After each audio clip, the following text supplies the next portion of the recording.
Welcome to this webinar on Introduction to Prompting for Qualitative Data Analysis.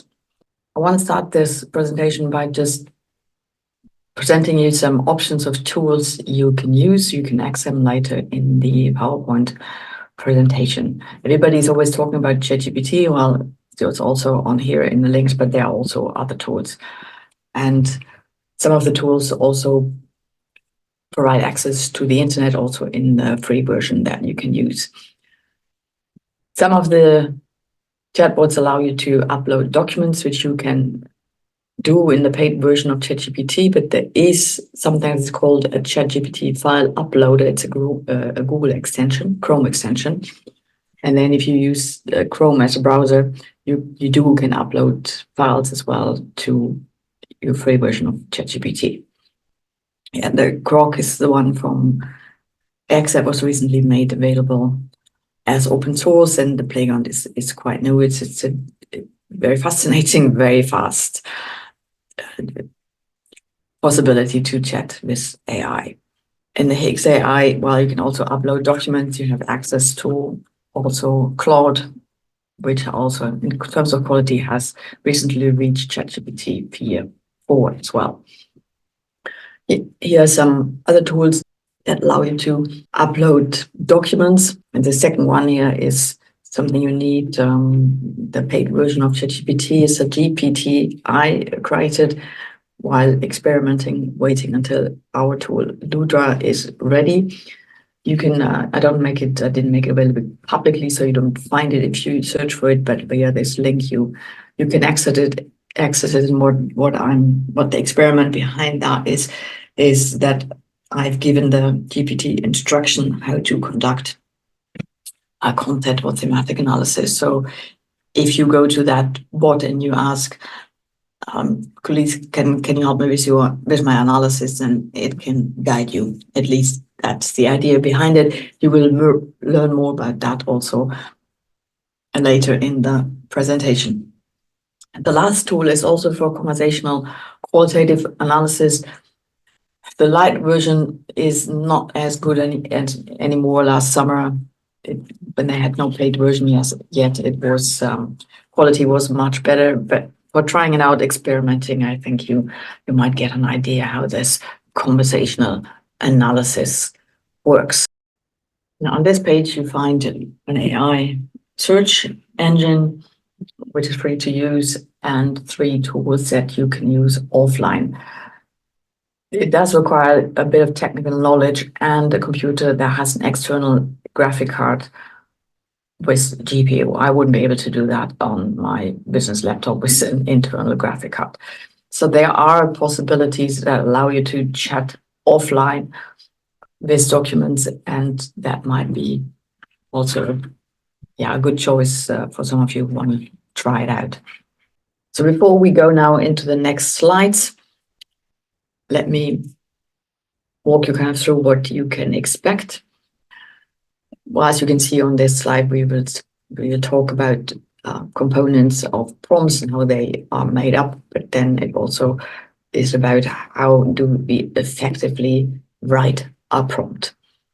And that can help you in all kinds of ways, not only for qualitative research, but this is then where I provide examples, give you ideas how you can use it for generating research question, for your literature review, for developing an interview guide, and also for data analysis. And if you have been following me, you know that I think what the true value is of generative AI is that it allows us this new way of engaging with our data and transforming qualitative data analysis in this way. But we can only do that if we know how to prompt. So we can also say like prompting is the new coding, because with that approach, you don't have to code data anymore, but you need to know how to write effective prompts. Otherwise, you're going to just be disappointed with the results and say, well, it all doesn't work. Well, it might not work because you have not prompting it right. It's the same with, if your code system is shitty, you would not get anything out of the analysis. And here, the same rule kind of applies. So here already you can see how many parts or components could be in a prompt. This is not just one sentence that you write, and then you hope, oh, summarize the data. Well, you can do that, but that's also the result you get. So you can include objectives. You can also research objective, or like, what's the purpose of what you want, improve my sentence, and in what style, and context. In that sense, it's about writing. You can also give it some example of your writing, so it kind of knows what your style is. But in terms of research, you can provide information about your research project. And of course, the important component is also the kind of questions, or what do you want from the AI. But around that, you can add a lot of other information, not everything at once, but these are just possibilities. So you can also add some boundaries, stay within the context of my data, or stay within a certain topic area, or write something that is half a page or 500 words, or you can also tell it how long the output should be. You can also, depending on how you write the prompt and depending on what you want, you can also indirectly give it the information about how creative it can actually be, like how the output should look like, whether it's a list or whether it's consecutive text, and also the tone of voice, whether it's academic or easy to understand, maybe also for children, whatever your audience is, that where you need the output for. So other elements you can include, which also kind of falls within that part of more context, is just give it some definition of some terms or concepts you work with. It might have that information, but you don't know what it all has learned. So it's better to not misunderstand. Just say, this is how my definition of that concept is. And then based on that definition, can you please do the following? So this is all what you can also all include in the prompt. You can then also motivate your AI, so to speak, to either be creative, give me 5 possible options, or I need 2 perspectives on the same issue, or examine it very thoroughly from different perspectives, and then can give me some ideas how we can interpret the data as well. So you can also ask for interpretation, but you should then always give more information, and the interpretation you get, well, you then have to do something with it. It might not be the end result, but it just, we're also very good for brainstorming. If you have a grounded theory approach, you can just plug in some words and say, what could be a possible meaning of these words? What are, contexts in which they occur, possible contexts and possible consequences, strategies to solve a certain issue. So it's wonderful to do all those brainstorming tasks, and it can think of more options than you might think of it. So it's, in that sense, really, extension of your own brain. The 2 things that you can also contribute to get a better answer is to be neutral. Don't write your question in a suggestive manner, because that's then what you will get. The same if you ask a suggestive question in an interview, that's also kind of the answer you will get. So you also have to be careful here when doing that, and be very clear in how you formulate the prompt. And if you don't get it right the first time, it doesn't really matter, because sometimes you get like a shitty answer, and then it's like, oh, okay, it didn't understand what I mean. Then you can, depending, of course, with what tool you are working, so not all tool can memorize the past conversation. But if you have one, you can say, well, this is not how I meant it. And then you kind of define, or add your perspective and how the kind of view you want to actually take, and then you will get a second version. So the AI is always very patient. It will give you can send it back 3 times, and only once is when I use it also for creating images. But it's, you kind of give it some ideas, but then of course it gets creative and might not get the images quite right as the way you want it, even though if you try to describe that precisely. So it was some kind of a German saying, I wanted to kind of visualize, but at some point it just told me, I can't visualize that for you, because it wasn't getting it right. So Sometimes it might even say, I have enough now. You have asked too many questions here. So what is a not clear prompt? Yeah, if you upload your interview and can just say, oh, what's that interview all about? Ah, the AI will give you an answer. It will always give you an answer, but it will just pick something. So it might be very reasonable what it picks, especially also if you say, write a summary, and you might get a quite nice summary, but it might leave out half of it. Yeah, so be aware if that's very broad. I mean, in that sense, write me a summary. You don't want it to be creative. You want to kind of know what's all in the data, and you don't want only 1/3 of what's in the data. I can give you an example. I have some test data I'm playing with. It's about, the interviews are about the meaning of friendship, and they're done with conducted with some college students. And of course, I talk about the best friend and how they met them and all the story. And then when I asked just for a general summary, I was getting the narrative around the best friend. But there were other topics they also discussed, and about college friend and occasional friends and things and activities they do, and when things go wrong and when trust is broken and all that kind of stuff. And that I didn't get in the summary. So what you could do then? Yeah. You can just be more clear and precise. So here is an example. Summarize the interview by identifying and discussing the key themes of the interview about the dynamics of friendship between college students to kind of give the goal of the study. And as if you conduct the study and you conduct the interviews, you know the main aspects that were in your interview guideline, and then you can add that into your prompt. So I wonder, the summary should include how Deborah describes the process of getting to know and building a friendship with her best friends, the nature of the interaction and activities, the challenges within friendship, conflicts and separation, and the impact that has on personal development. So then you can already imagine you get a much better summary. Plus, if I plug that in and say, well, now summarize the interview by Alexander or Trevor, then I get very similar comparable results. If I just ask, write a summary for this and this and this document, it's going to be all over the place and probably not really comparable. So prompts can be quite lengthy. So I sometimes really kind of write like half a page to give the AI all that kind of information it needs in order to produce a good result. Of course, here now in the PowerPoint, I put it into like hopefully correct English and in a nice form. But when you type, the AI doesn't mind whether it's at bullet points in between, or you can just type the text.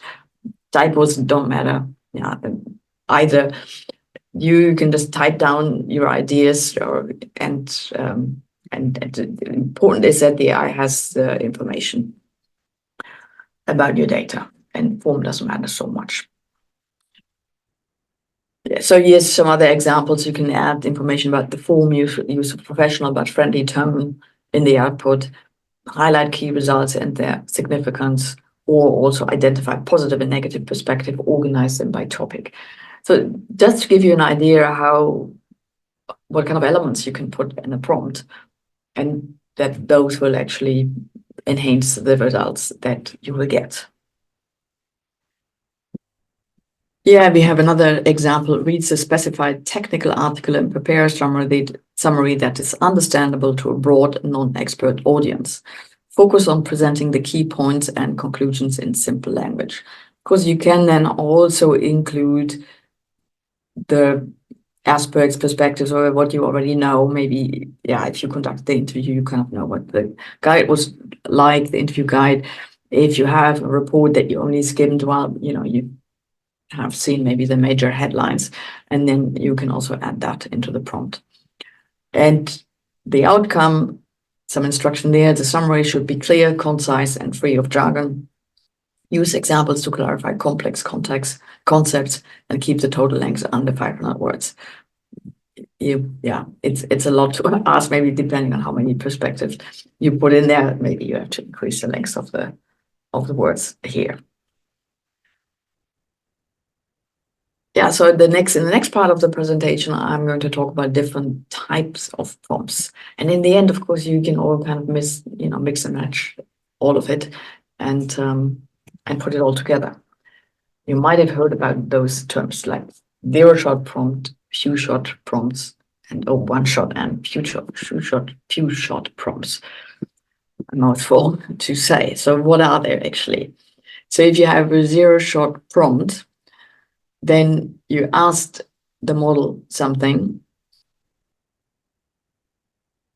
without, training it. I mean, training in a way that you actually provide examples or tell it, some more information that it might know. So it really, by zero-shot prompts, you ask a question and the model gives you an answer based on its general understanding and what it has learned based on the training data. So it could be something like this. If you say now you use the examples from throughout the qualitative research process, create a structured interview guide to evaluate the effectiveness, you can read it, of a healthy eating campaign aimed at young families. The guide should include questions to collect qualitative data on the campaign's reach, its impact on dietary habits, and its appeal to young parents. So you provide some context here, but still zero shot because, yeah, you just ask the AI to just give you, based on what it knows, how to construct an interview guideline to prepare something based on that input. If you only give, it the first paragraph, then of course it can be very creative, and because it doesn't know anything about your campaign and what was in there, so it might not be very specific. So the more general you ask a question, the more superficial, of course, will be your answer. If you add more information, the better and the more useful will be the outcome. But this is still very simple, so you can actually improve on that.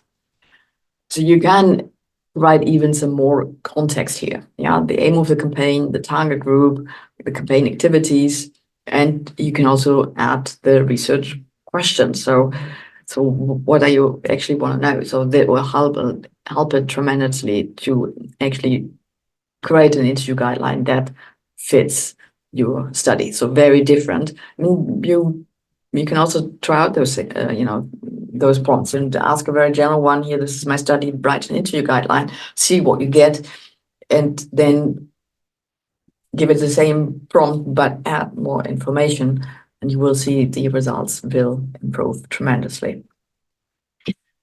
So what is now a one-shot prompt? So in addition to what then the model already knows, you can train it a bit. And this is by adding some examples. And then based on the examples, it will then adapt them to the requirements of your prompt. So and add that to in addition to the knowledge it has. And this is how it might look like. So this is the example that is provided.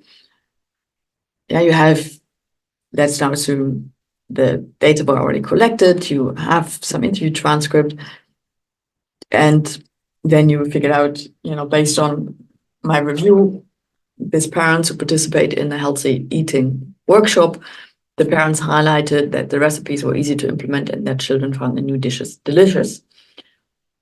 And then the most common feedback was, and then some suggestion for improvement. So we have here what was, as an example, this is what parents highlighted, the most common feedback we have, and some room or suggestion for improvement. This is kind of what's included in the example. There were not only the cooking workshop, there were also some play afternoons around healthy eating. And this is now the task for the AI. Analyze the transcript of interviews with parents who participated in the healthy eating play afternoon and identify similar patterns to example in terms of positive experience and potential for improvement.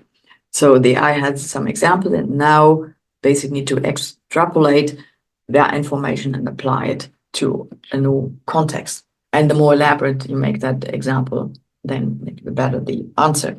Now you can already guess maybe what is a few shot prompt.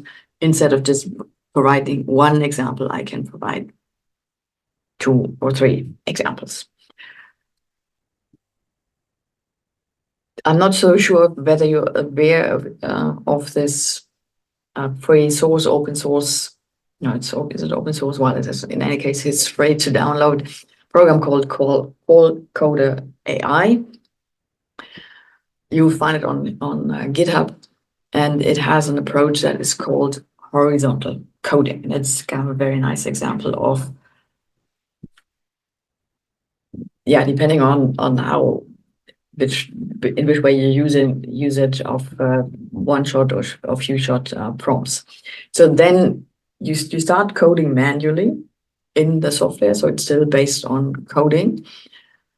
And then maybe you have a few pieces of text that you have coded, and then you ask the AI to find similar pieces of text, maybe in other documents, or you code the first 2, introduce yourself, and then you go through the codes and look for the rest of the document where these concepts are also present. You do write like what's called a code memo. So normally you write a definition in there describing your code, but in that context, it is like a prompt. You prompt the AI now, you define what that concept means, and always keep in mind now you're actually talking to an AI, which will be a bit different from a normal definition in a code book. And in addition to that prompt that you write in that code memo, your previously coded text segments serve as an example. So we have here actually a few shot prompt. You write your prompt explaining the concept in the code memo, and automatically, so you don't have to do that, but the 2 kind of false code segments as examples, send that to, right now it's still OpenAI, and then you get suggestions back that you can review and then code. So the AI is somewhere in the middle, but helping you to find things, but it doesn't code automatically. So you still have to or can review the results. So in a way, it's a bit of a hidden few short prompt here. Another example or type of prompt you might also have heard of is the chain of thought prompt. This means you divide a complex problem or question into manageable steps. Yeah, not like, you can just, if somebody's a knowledgeable cook, you can say, oh, what do we have for dinner tonight? Oh, let's make a spaghetti bolognese. And then out of my training data from my data, I kind of maybe go shopping what I think should be in a spaghetti bolognese, and I put it together. So that would be, basically also a 0-shot prompt. But if I would not be a person who knows how to cook, then maybe a chain of thought prompt would be necessary, explaining me, step 1, step 2, step 3. So everything step by step. So maybe it's the first time you instruct your children to start cooking a dish, so you can kind of think in that way, kind of in a similar manner. Of course, ChatGPT knows, can give you a recipe of spaghetti bolognese, so it knows that. But think about more complex problems like constructing an interview guide, coding or following a particular method on how to do that, or analyzing your data, following a particular method on how to analyze data. So that is something the AI cannot do. Well, if you ask it to construct an interview guide, well, you get the normal, 10 kind of questions or something, or 10 or 20 questions or whatever. Some even then so closed-ended. So you do also have to tweak it. But it's kind of like, that's what it knows how an interview guide looks like. But if you have another idea, and I have a proposal here, how to do it differently, you have to kind of instruct it step by step. Same with qualitative data analysis. The language models, that be it ChatGPT or any other one, they're not qualitative researchers. They don't know how to analyze qualitative data. They might be able to categorize data, but that's also the same as coding. And yeah, I've talked about it, elsewhere. But this is also why I'm suggesting you the approach that I suggest also later here in this presentation, where we do need prompts to guide the AI to help us analyze data.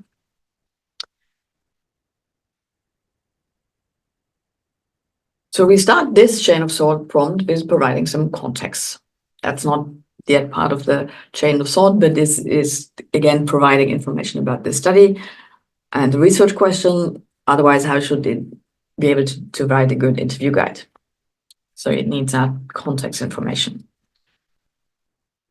And then, yeah, it has the instruction to create an interview guide for a half-hour qualitative interview with parents. So it also knows the target group, how long the interview should be, and that also then guides the number of questions it should have. But well, then I instructed, because that's the first step of a particular approach. It's called the SPSS principle to construct an interview guide. But the SPSS doesn't work in the English translation. Well, the first step is basically to collect lots of questions. It could be even more than 20 questions, everything that comes to your mind. And then in a second step,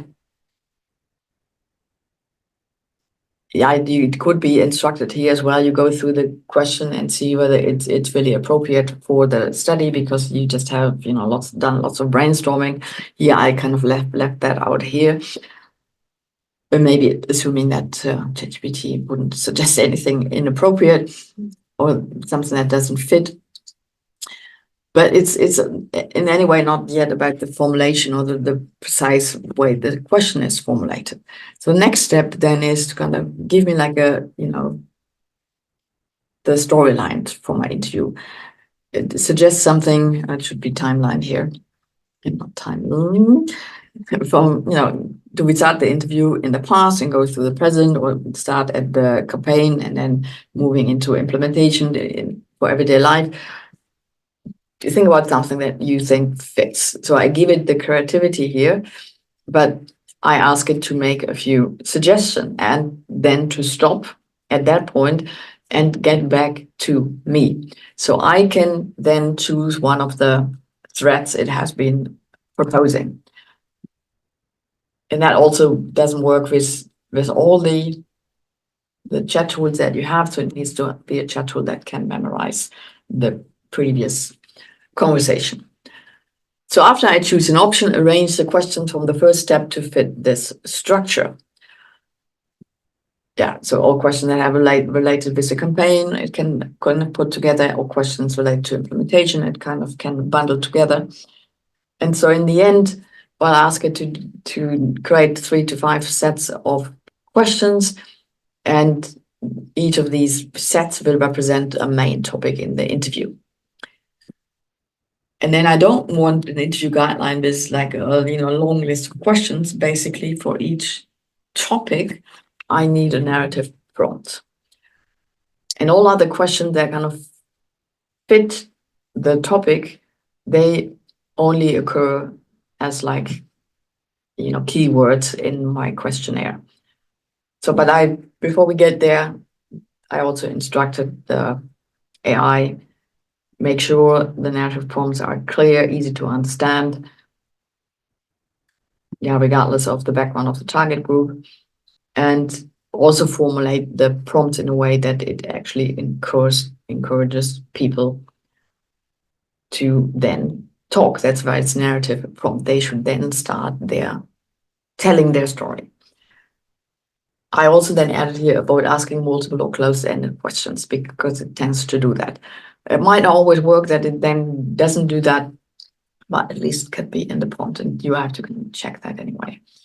So, and then the last or the second last task is to just make keywords out of all of the other questions and sort them by each question bundle or set, and then come up with the final question. So you can see the output, and you don't have to read all of the detail, but you can see here I get 20 questions here. I get 3 proposals on how to structure it. from perception to implementation, from the past to the future, from theory to practice. And then my answer is from theory to practice, then back to ChatGPT, and then it goes, creates these bundles, and the final question underneath here. So this is something that I still needed to work with and put in the format that I usually use, this kind of table format where there's a narrative prompt here, the checklist, just to remind me, okay, these are issues I can ask if they're not told by the respondents based on the narrative prompt. Sometimes you have some mandatory questions in between, sometimes you don't. And yeah, I corrected these, but I must have, it's not maintenance issues, it's kind of questions of maintaining the conversations. I have some other images where this is corrected, but nonetheless. So in the middle, it's kind of mandatory questions, and in the last column, you have questions that just little reminders how you can kind of uphold the conversation. And yeah, so it's here it is correct, at least called supporting questions. So I have my 4 narrative prompts here, and which I also adjusted a bit based on the suggestion, and then there's a final question at the end.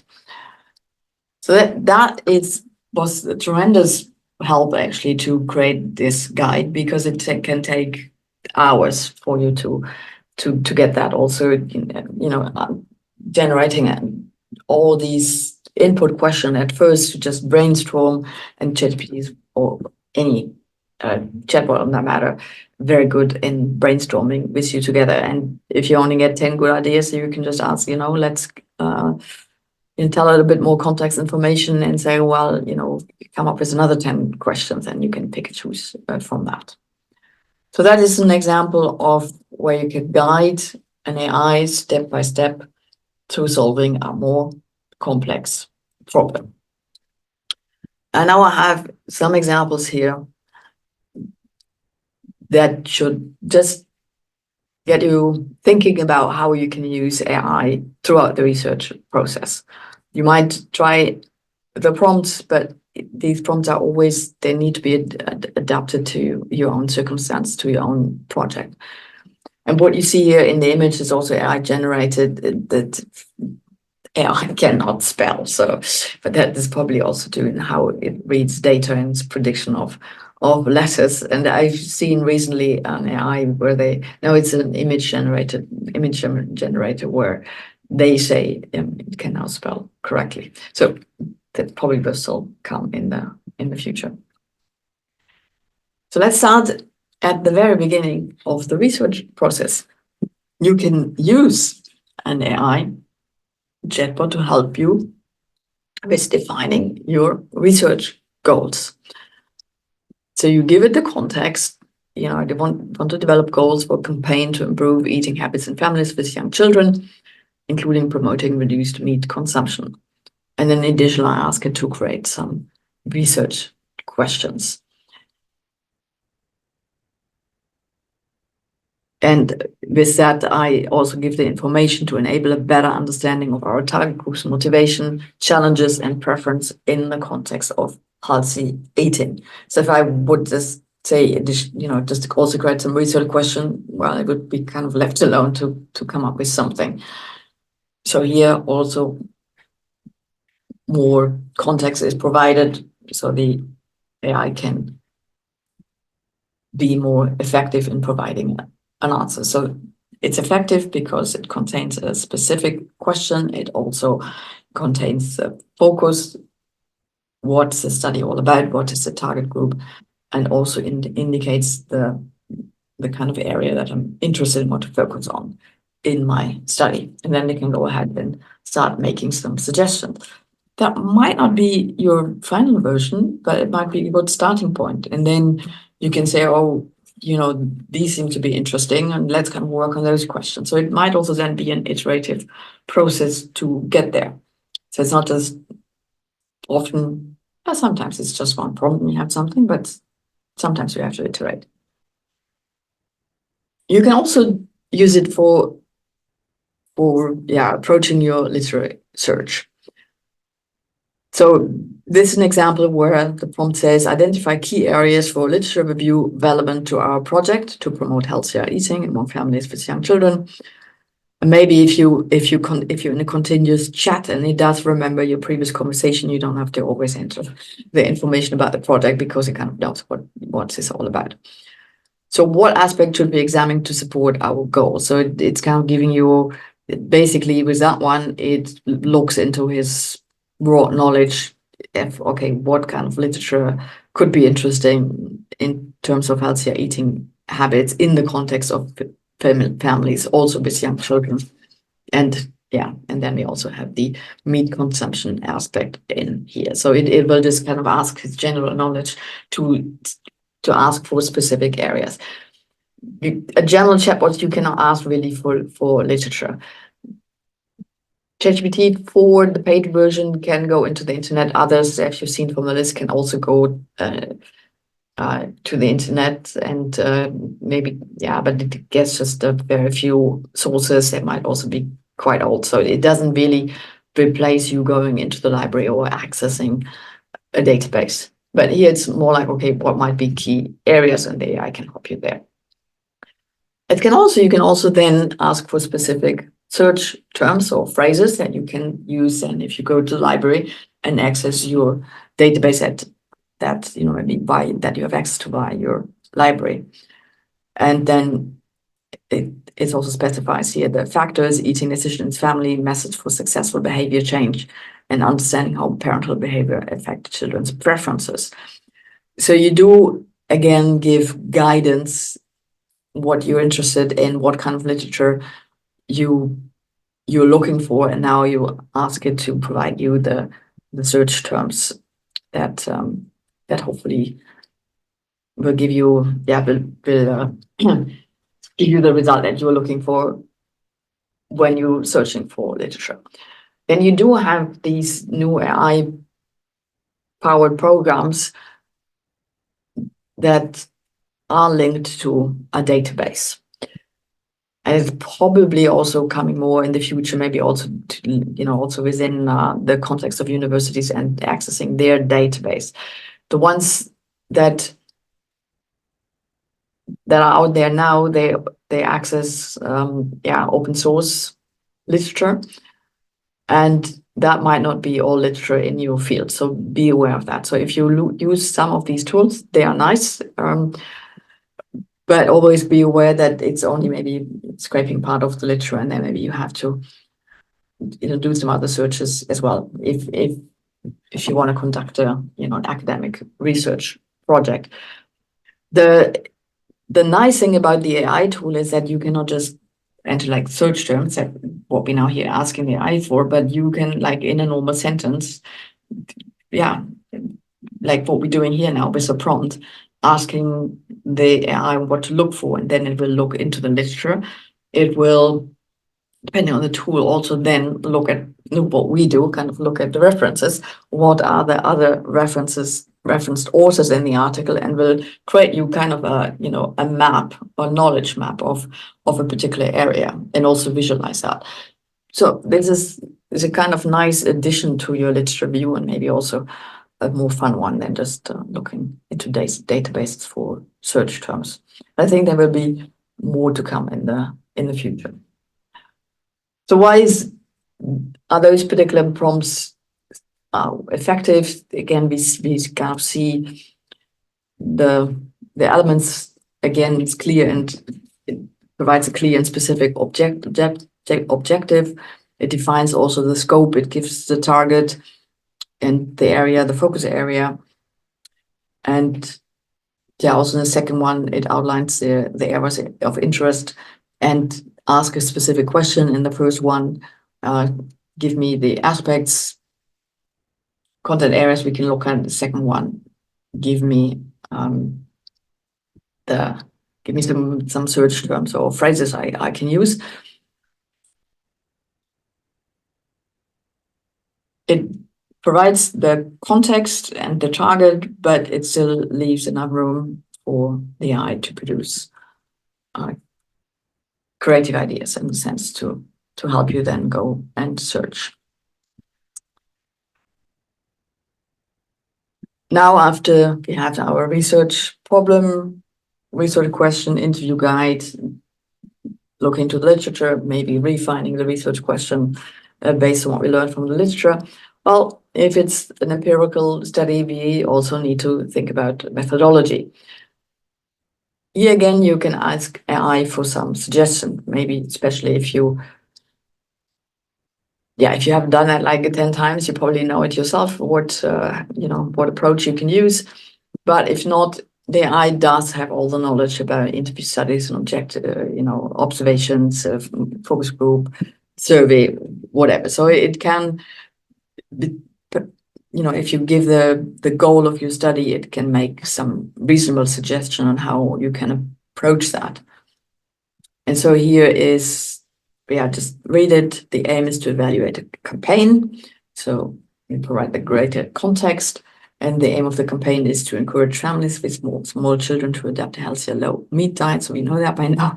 And then we ask, what research method would you recommend that sheds light on? And then we give, again, our focus of interest, children's reaction, preference of parents, motivation, strategies to encourage healthy eating habits, and the perspectives on the role model. So all the aspects we kind of have set our mind to, that's what we are looking for. And so again, you see all the aspects here in this prompt, which makes a prompt more effective than just saying, well, I want to evaluate a campaign, just make a methodological decision. Yeah. And now, after we have collected our data, used AI maybe for transcription if we have interview data, and I don't know in which presentation I was, but I'm just saying it here, if you're not, it was in the last presentation on ethics, if you're not aware of, there are at least 3 tools I know of for offline transcription. Again, best if you have a gaming computer or at your institution a computer with an external network card with lots of GPU, then it works reasonably fast. It might still be 3 hours for 1 hour interview, but you can just kind of let it run in the background. So these programs are trained like the train, but with an A in front of it. So A train, then no scribe, and bus, like BUZZ. You all find them. I mean, no scribe and bus you find on GitHub, and just search for A train transcription software. It's on Azure, Microsoft Azure. That's only for Windows. So these are 3 programs where you can transcribe your data offline, which has lots of advantages in terms of also the ethics of research, because then you don't give the data out of the hand, you save time while correcting the transcript. You will have to go through the transcript, but you can familiarize yourself with the data, and you then can anonymize your data as well. And once you have anonymized data, then we have much less headache than to work with an AI that is at this particular moment still mostly in the cloud to analyze our data. For the AI to help us, we need to give it the data in sense, or sections of the data to help us with the data analysis. In the future, I think we will also move towards more open source, more offline, or potential, or hosting on own server type of solutions. But right now, it mostly means sending stuff to OpenAI, because with that we still get the highest quality answer. And now Claude has kind of moved up the ranks, but it's still a US company, and Mistral, we have to see that's in France.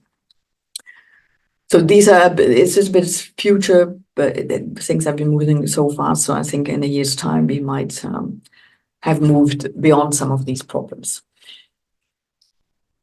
Now you had some time to look at these two images on the screen. And I put them both there and asked the question, who is in the driver's seat? And the way I think it's best to conduct analysis is not having the AI in the driver's seat, as we see on the left-hand side, or illustrated. The AI it's bigger, it has a laptop, it's in control. The researcher is kind of only looking what the AI is doing. On the right-hand side, well, the AI is kind of talking or advising the researcher, giving ideas, and the researcher is in control. And this is, I think, how it should be. Because it all speaks to all kinds of issues, also in terms of ethics, that you need to know how your data were analyzed, where the answers are coming from, and so on. There's for lots of reasons, it's very difficult or not advisable to give the analysis out of your hand. It can be guiding a researcher. So this is now 3 different ways of how you can use that, but you can only guide a researcher if it has been trained, because a general language model doesn't know much about qualitative data analysis, only what it kind of learned from books, but it has never conducted, it has no experience. And we know, also if you conduct your first project, that's a lot of trial and error, and you learn by experience. And the AI only has like book knowledge and how that works. Second option is the researcher writes prompts to engage with the AI assistants, or the researcher personally trains the bot by writing a prompt, enabling the bot to subsequently guide others. So the third option is the prerequisite for the first one, that the bot can actually guide you. But also, in order to do that, to train a bot, be it for conducting a qualitative interview for you, or being a guide or somebody to conduct a qualitative analysis, you need to know how to write prompts. So a way to start an analysis, if you do it yourself, you could start with asking an AI to provide a summary of the documents. It's always maybe nice to have, a summary there where you can quickly scan through in order to remind you, okay, this was in the document. But do remember to apply what I said earlier. Don't just ask the AI, summarize the documents. Do ask for more specific detail, so you get a good summary, also comparable across different documents. So that could be the first step. So the next step is then to engage with the AI and ask questions about your data. And then you can apply everything now what I mentioned about all the different components of the prompt, whether you use 0-shot or few-shot prompts, whether you provide examples, or you really go through a chain of thought prompt. Well, I think it's important when you analyze your data that you provide contextual information. That is generally not possible if you use a free tool, because you can, otherwise you have to provide that contextual information with every prompt you write, because it's always going to forget what was beforehand. And once the AI has that contextual information, the project description, your research goal, the research questions, maybe important series you want to work with, like some form of, summary of your literature review. So it has all that secondary information, so it can answer the question now you have about your data within the context of everything that's important for your study.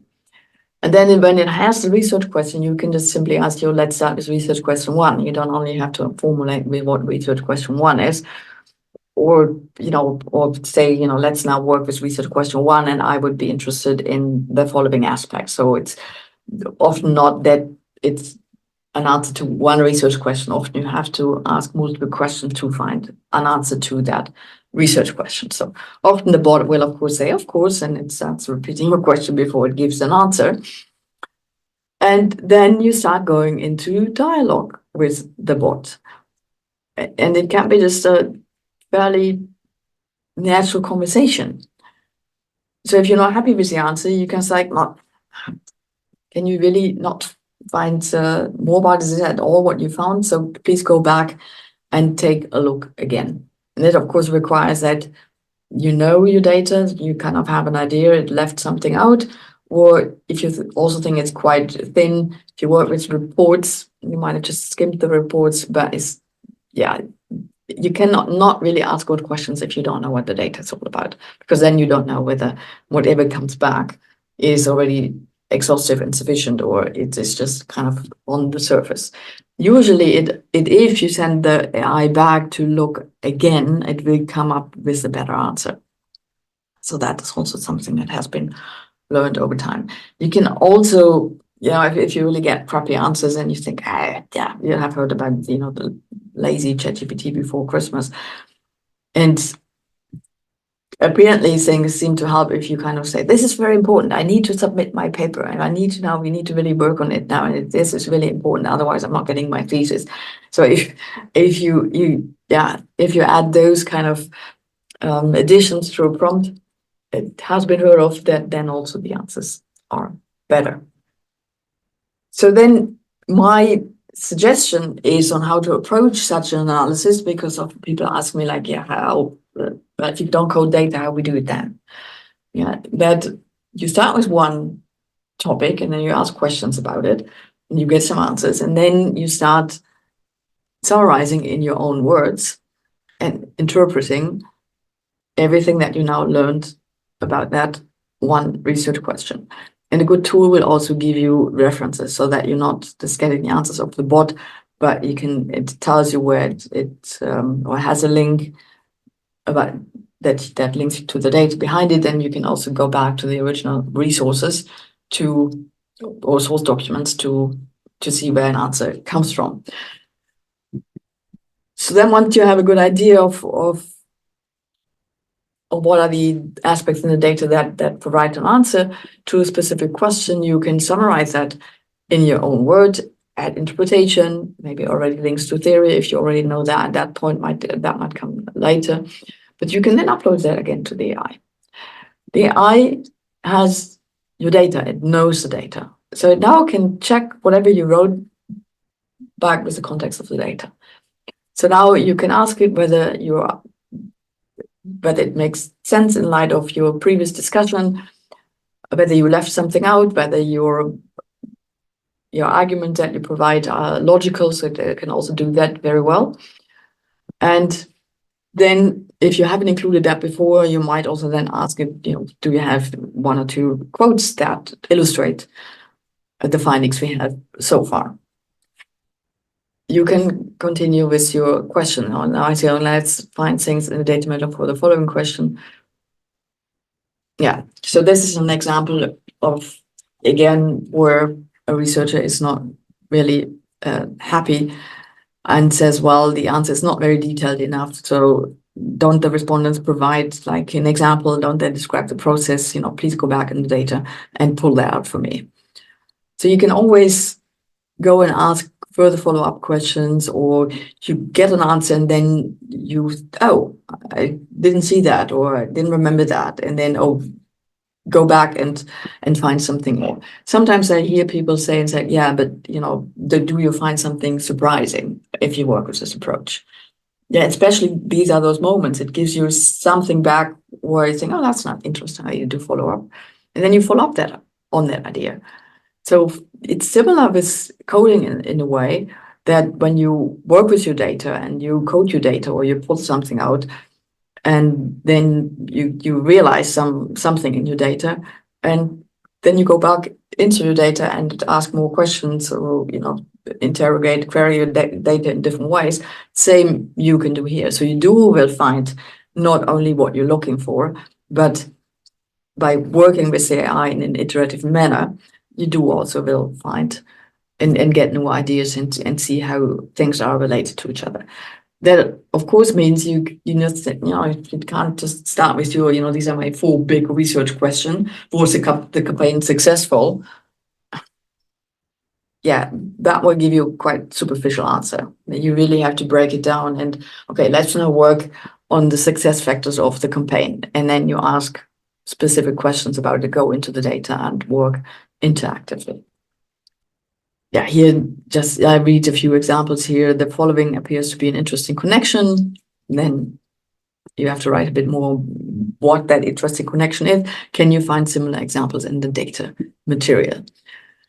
So in a sense, if you still kind of can't let go of coding, it could be that if you once have worked on a certain concept or you identified a certain concept, then you can ask that and then provide a clear definition and then ask, can you find similar segments in the data, which is of course similar to the qual coder, the vertical coding that you go send the AI looking for similar segments in the data.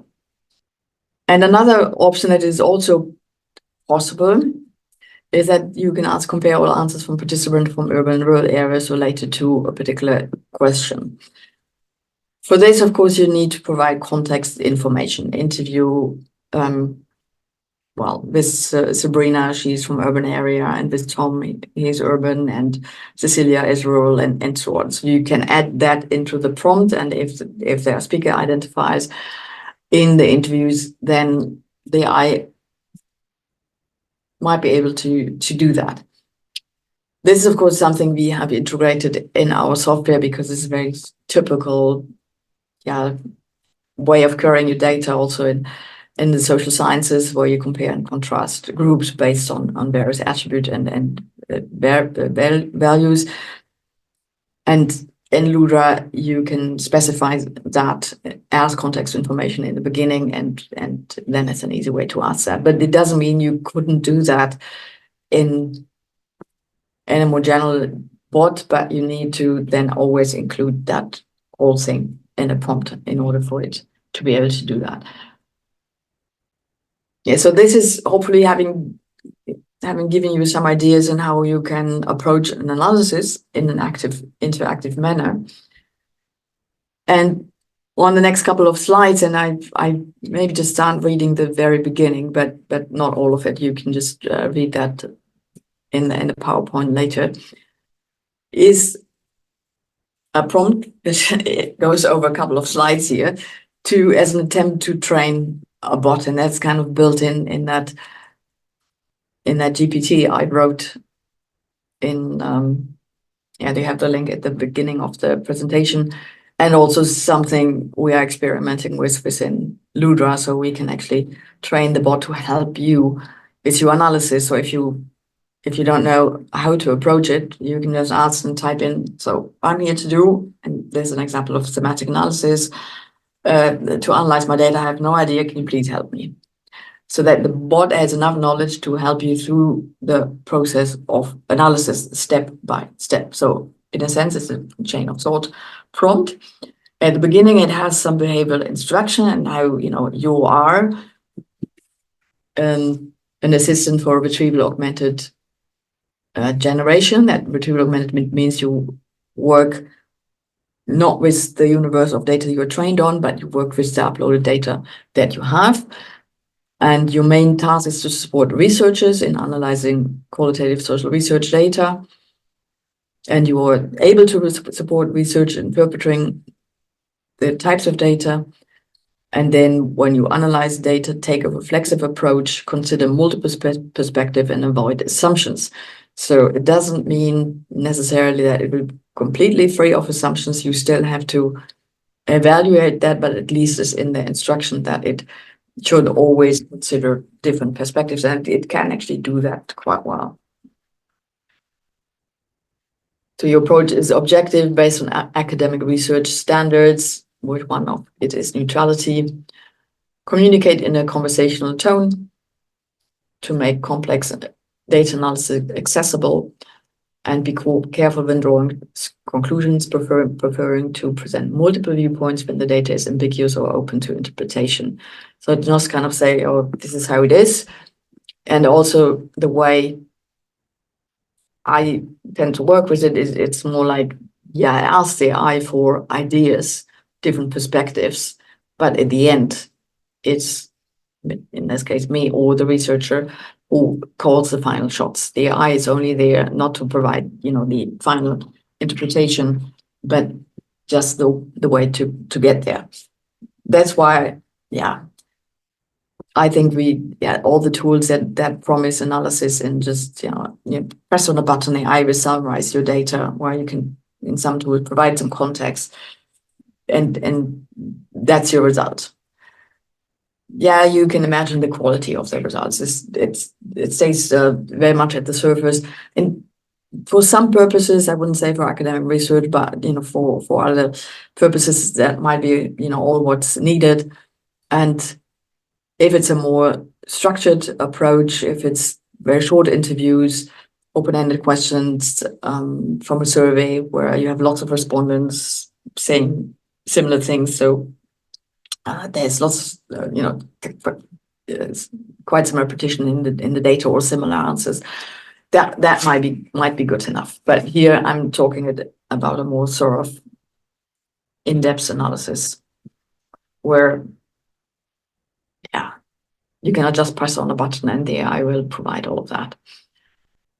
So the first step is that it will ask the researcher to provide some background information, and then it also will say, project description, research objectives, so it will give you some idea. So in a sense, with this trained bot, if you say, please, help me with this analysis, the first question the bot will ask, okay, have you provided some context information? So in the context of our app, that means you do that with project setup. But if you work with a chatbot, then you would then just upload that in the chat. And then the chatbot is instructed, if the researcher explained that this information was added. So basically you upload some information, or you think, well, it's not really necessary. You say, okay, I upload that information now. What should I do next? Then the chatbot knows and has the instruction, instruct the researcher to ask an initial question about the first topic or research question. Usually one cannot answer a research question directly, but have to divide it into smaller subset questions. This initiates the analysis process. So this is a kind of information that the bot knows. So it will also then encourage to ask a follow-up question, because it kind of knows maybe the one question is not really like the answer. So it will then basically say, okay, just ask me some question, and feel free also to ask follow-up question. Yeah, that's what the instruction says here. Encourage the researcher to ask follow-up questions, or to ask you if something was not clear. Explain to the researcher that he or she can also ask you to take a closer look of the data if they feel that your answer was not complete and that something is missing. So that the bot will provide you the instructions, or everything what I said before, that you can send the bot again for a second or third time, that you can disagree, or that you can ask for more explanation, that the bot actually makes that clear to you and reminds you, just feel free to do that. And it also knows then that you can ask for quotes. It will kind of say, you can ask me for quotes to support answers to the question. And then it's instructed, always remember to provide reference, so that the researcher knows where the quotes are coming from, document, page number, paragraph, whatever is possible. Yeah, and it's also instructed, don't make up references. If you cannot provide a detailed reference, then say so. Yeah, so if this is all to contain hallucination. So I haven't, in some of the examples, it asked it for quotes, and then it was kind of making up some reference, but it actually was saying so. So these are some example quotes, but it's all a bit made up.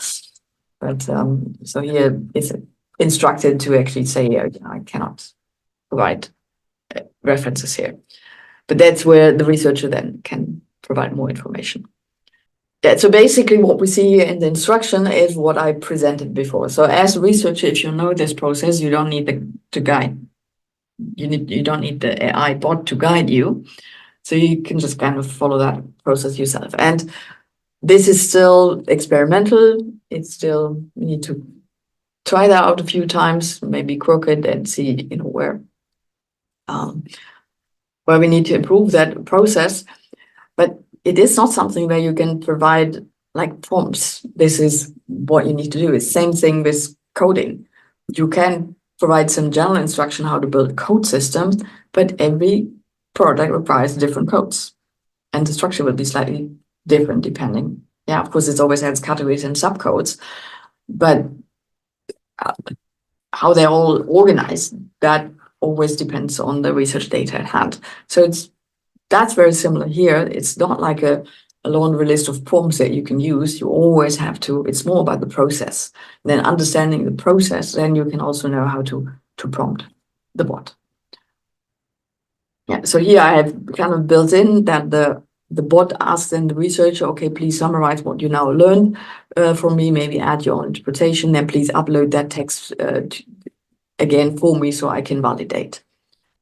And that is then working research question to research question. So that's then step 6 in this work together with the researcher on all research questions. So it's kind of after the first question is done, if the researcher asks again, so what's next? Well, we have a second research question. If you uploaded context information now, let's work on the second research question. Please ask me a question. And you go through that whole process again.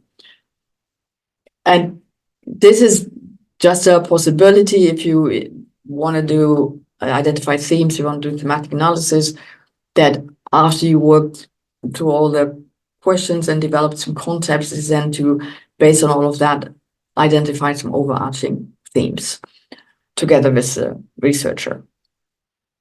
And then the AI can suggest some themes, and the researcher will pick what it thinks what she thinks is relevant, and you can work with the AI bot more on refining the themes and organizing your data around it. And the end could be also to relate everything to theory.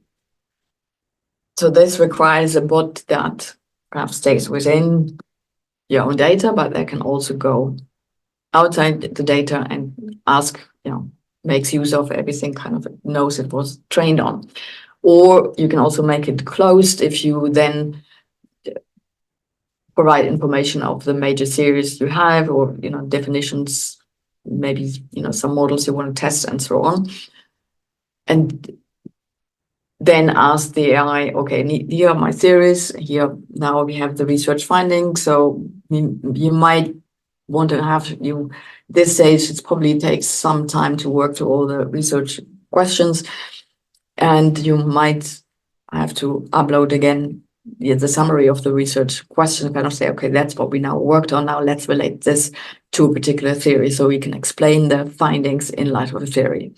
If you work with something that is well known, like any big 5 of psychological personality theory or Bourdieu's theory of economic, social, aesthetic capital, those kind of things, the AI knows that kind of data because it is in the training sources. But if you have something more specific, you have to provide that information. But that works quite well again as idea generation. Here's the data. How could we interpret that in light of theory X, Y? And then you get some suggestion. And then in the end, it has a bit of behavioral instructions. Again, remember that your instructions and interactions must be tailored to the specific needs of each project. If you're asked to conduct a full thematic analysis on your own, explain that although you cannot perform this task autonomously, you are designed to work collaboratively with the researcher and therefore require their input throughout the analysis process. So with that instructions, it won't work if you just ask, please provide a semantic analysis. And then it will tell you, I cannot do that on your own. I need your input. We need to do this together. And that, of course, has my conviction behind it, because I think an AI bot cannot just do a thematic analysis. You can just not press a button and say, do the analysis for me. Again, you will get some answers, but it's probably a 3-page, extraction of themes, similarities in the data, and that's kind of then it. And that's very different from conducting a proper thematic analysis.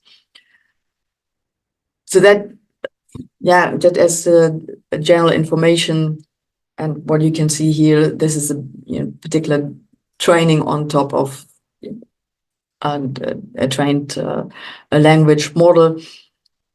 But that also tells you that a lot of these other bots that we work with, they have some instructions behind, and there's always a particular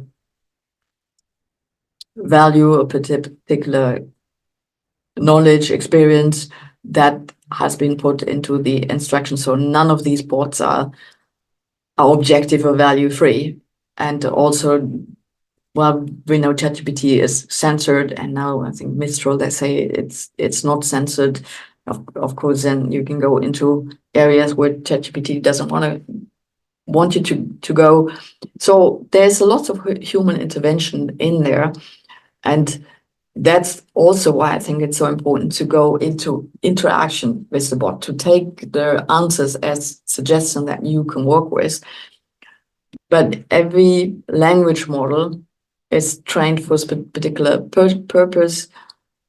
And we all know with the bias that is behind, also in the training data. But on top of that, there are some further instructions within the bot, as what you can see here now. I don't believe you can do it with the press of a button. So I teach my bot, no, you can't do this.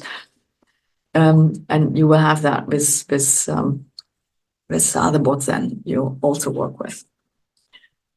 So having said this, I would like to introduce you to one version of what we want to include in Ludra, and we call the main bot Dr. Doozy, and there might be other helpers or assistants to follow, and in the end also that you can train your own bots and maybe add your own avatar as well.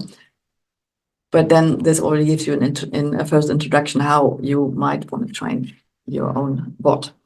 So let me now let Dr. Alice Doozy introduce herself. Hi, I am Dr. Doozy, your AI guide. In the evolving landscape of qualitative research, amidst the vast sea of data waiting to be interpreted and understood, there emerged a revolutionary idea. This idea was born from the realization that while data is abundant, the means to analyze it, especially qualitative data, needed a fresh perspective. It was from this seed of thought that I was conceived. My development was about integrating the principles of qualitative research into an AI framework, focusing on enhancing the researcher's ability to engage with data in a conversational, interactive manner. My mission is to aid you in unveiling the narratives within your data, emphasizing the potential that innovative technology has in combination with your scholarly rigor. So that was basically also, in a nutshell, also what I've been telling you, but this is basic idea that we have integrated into Ludra. We are very close to beta release now. So if you go to our website, you can sign up for beta release to try it out, and I have different versions now in the community. I'm just letting people to vote, which one they like best. And of course, there was the question, is it she or he or it? Once you can create your own bot, you can decide for yourself. These are some of the basic considerations behind Ludra as well. So I leave you with that one tip here, or it's 2 tips: experiment and iterate. So I hope you enjoyed that presentation, and you will try what you learn here inside Ludra at some point.